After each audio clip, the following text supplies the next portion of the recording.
Moo! Moo! Bitch, I'm a cow. Bitch, I'm a cow. Salut, moi c'est Joanna, je suis artiste et aujourd'hui c'est jour de studio vlog. Il y a quelques semaines, j'ai fait une petite balade dans mes environs et j'ai croisé cette jolie vache. Elle était magnifique, j'ai pris cette très chouette photo. C'était immédiatement évident pour moi que je voulais transformer cette photo en linogravure. Donc c'est ça qu'on va faire aujourd'hui. Je vais vous montrer tout mon processus pour créer une linogravure du début à la fin. J'ai vraiment envie d'avoir des nouvelles gravures dans ma boutique dans la deuxième partie de l'année. Donc celle-là va juste être une des premières. Et voilà, vous allez me accompagner aujourd'hui dans cette aventure. J'ai jamais fait un studio vlog de ma vie. J'espère que ça va bien se passer. Et je vais ouvrir Pinterest aussi parce que j'ai envie de faire un cadre pour la linogravure. Je sais pas, j'ai envie de voir des cadres de gens. Voilà. J'aimerais bien aussi décider sur quel format je vais faire ça. J'ai pas envie que ça soit une grande linogravure, ça c'est sûr. Je pense qu'elle va être très mignonne. Comme la vache elle est très cintrée sur l'image, je pense que ça va être très mignon si c'est un carré en vrai. Ça c'est un cadre intéressant. Ça j'adore. Ça c'est une idée trop cool, mais je pense que ça c'est pas vraiment notre image.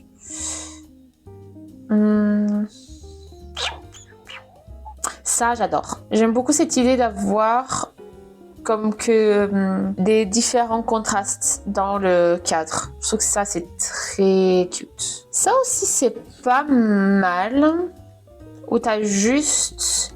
où le cadre finalement il est juste de la géométrie, il n'y a pas de motif particulier. Mais moi je crois que j'ai envie de faire des motifs. Ouais, j'aime bien cette idée de faire quelque chose qui soit relationné avec le sujet de la linogravure.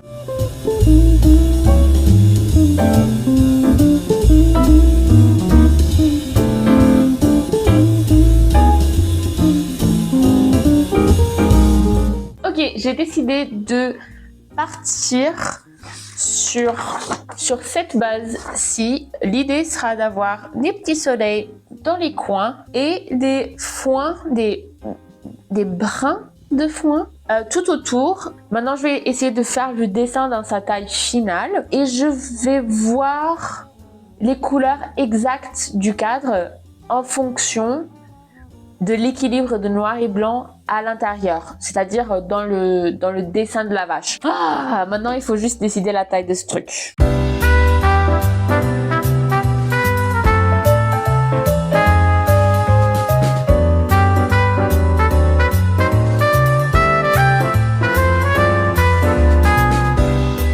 Voici où j'en suis pour l'instant. Ça ressemble pas à grand chose et surtout qu'avec la lumière. Mais je pense que finalement je vais faire le fond de l'image principale en noir. Parce que comme l'image elle va être assez petite, elle va être coupée, j'ai pas très envie de faire le corps de la vache. Du coup ça va être juste la tête et du coup je pense qu'elle va être plus intéressante si le fond est noir. Maintenant, j'ai la dalle. Je vais manger. Et regarder un épisode de Friends.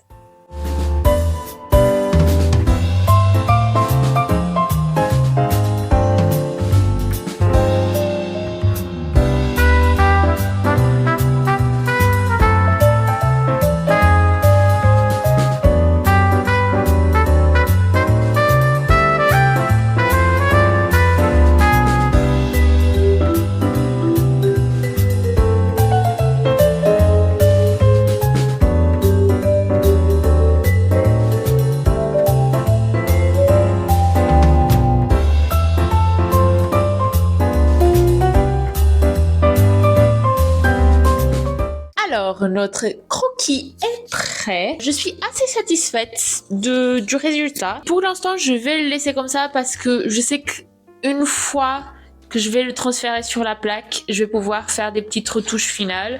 C'est juste mon processus. Je fais toujours ça.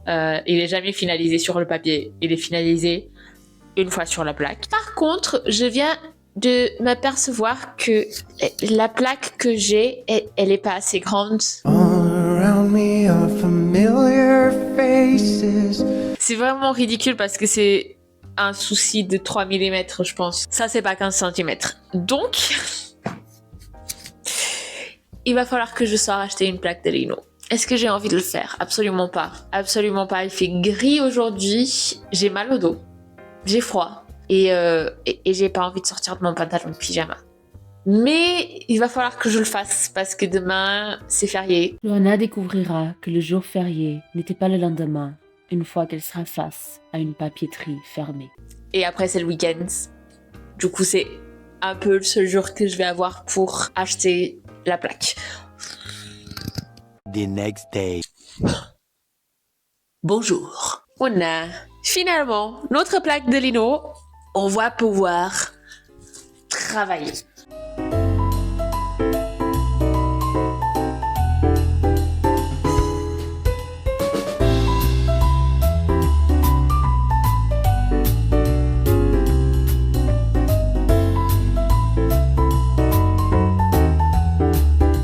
L'image est transférée et on va pouvoir passer à la gravure. En termes de changement que j'ai fait, j'ai un peu changé les cornes. J'ai trouvé que cette corne-là, elle avait une forme un peu bizarre et donc j'ai juste copié celle-là des deux côtés. J'ai aussi légèrement changé les yeux parce qu'il y avait un qui était un peu plus haut que l'autre. Ça, c'est un des trucs rigolos avec la linogravure. Quand tu dessines à la main et que tu n'utilises pas à tablette, c'est qu'une fois que tu tournes l'image, soudain tu vois plus de petites imperfections. À part ça, j'ai pas changé grand chose, j'ai juste ajouté un petit blanc dans les yeux. Ça, je l'avais déjà en tête de le faire, mais je l'ai pas fait sur le dessin, donc du coup je l'ai fait ici pour pas oublier. Je pense que je vais peut-être ajouter des petites lignes sur les cornes, comme ça. Je verrai après. C'est juste pour les donner un peu de texture. On va voir. Je pense que je vais essayer de graver pendant 1 heure. Il est 2h30 maintenant, donc du coup jusqu'à 15h30 et après je ferai une pause. C'est important de faire des pauses quand on fait de la gravure, surtout si déjà on a des douleurs articulaires. C'est articulaire si on a des douleurs articulaires, mais aussi parce que c'est une posture, t'es assez plié sur toi et c'est pas ouf pour le dos. Donc j'essaye de m'obliger à faire des pauses pour pouvoir m'étirer, tout ça.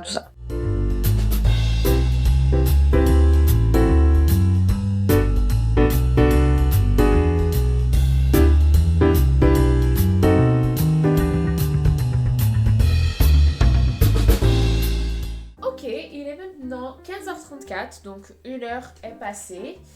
Et en gros, tout le cadre est fait, donc la seule chose qui reste à faire, c'est la tête de la vache. Je pense que c'est très bien comme progrès. Je suis bien contente d'aller me reposer un petit peu et prendre de l'air avec mes chats avant qu'il commence à pleuvoir. Et oui, je vous retrouve tout à l'heure pour la tête de la vache.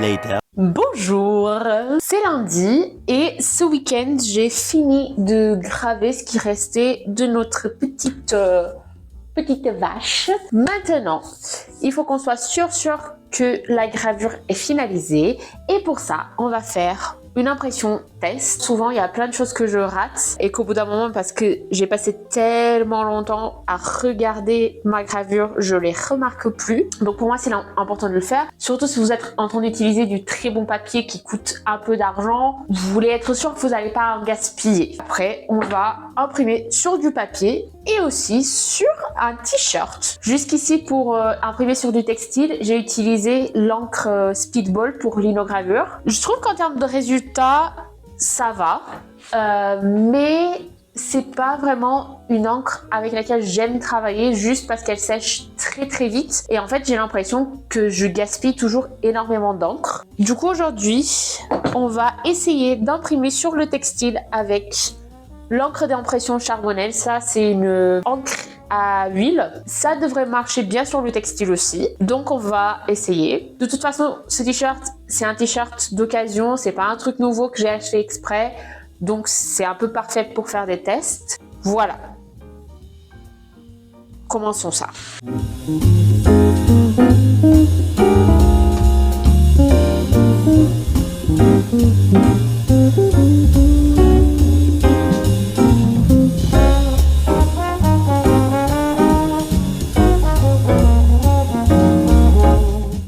Nous avons notre impression test ici. Je suis plutôt satisfaite. Je vois quelques petits endroits où je peux encore enlever des choses. Par exemple, ici. Peut-être ces petits coins-là très chiants de mes carrés. Ok, je vais travailler sur mes petites imperfections. Et après, on pourra imprimer sur du vrai papier. Ici, je suis en train de faire un guide pour ma plaque pour être sûre qu'elle sera bien centrée sur le papier.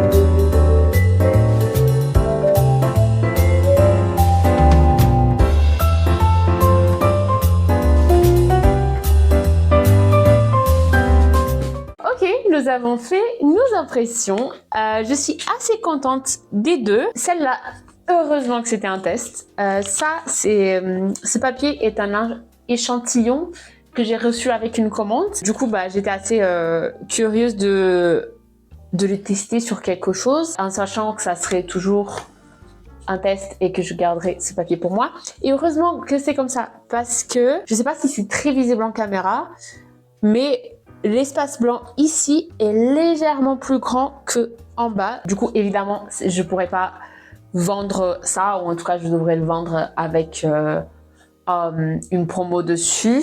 En fait, ce qui s'est passé, c'est que quand j'étais en train de positionner le papier sur la plaque, j'ai légèrement bougé la plaque. Voilà, c'est pour une première gravure test, donc c'est pas très très grave, mais il faudra faire attention la prochaine fois. Ce qu'il faudra que je fasse attention aussi, mais ça parle aussi de l'importance de faire des tests, c'est que j'aurais dû ancrer un peu plus ma plaque. Comme vous pouvez voir, elle n'est pas tout à fait noire là et là. Sur cet endroit-là, elle est absolument parfaite, mais c'est vrai que globalement, elle est un peu trop... la couleur est un peu trop légère, et ça, c'est absolument ma faute. J'aurais dû mettre plus d'encre sur la plaque. Ça, c'est quelque chose qui dépend beaucoup de l'encre que vous êtes en train d'utiliser, de la plaque, le type de plaque que vous êtes en train d'utiliser, et du papier aussi. Il y a des papiers qui vont demander plus d'encre que d'autres. C'est normal, il faut connaître son papier, il faut faire des tests. Les t-shirts que j'ai pas très envie de bouger parce que je sais que c'est absolument pas sec du tout. Je suis assez contente. Je trouve qu'en termes d'ancrage, il est vraiment bien. Et ça, c'est quelque chose qu'on apprend assez vite quand on fait de l'impression sur textile, c'est qu'il faut vraiment y aller avec l'encre. Il faut mettre beaucoup d'encre sur la plaque. J'ai hâte de voir ça sec.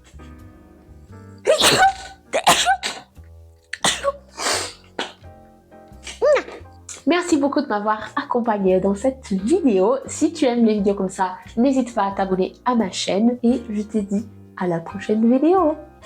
Au revoir!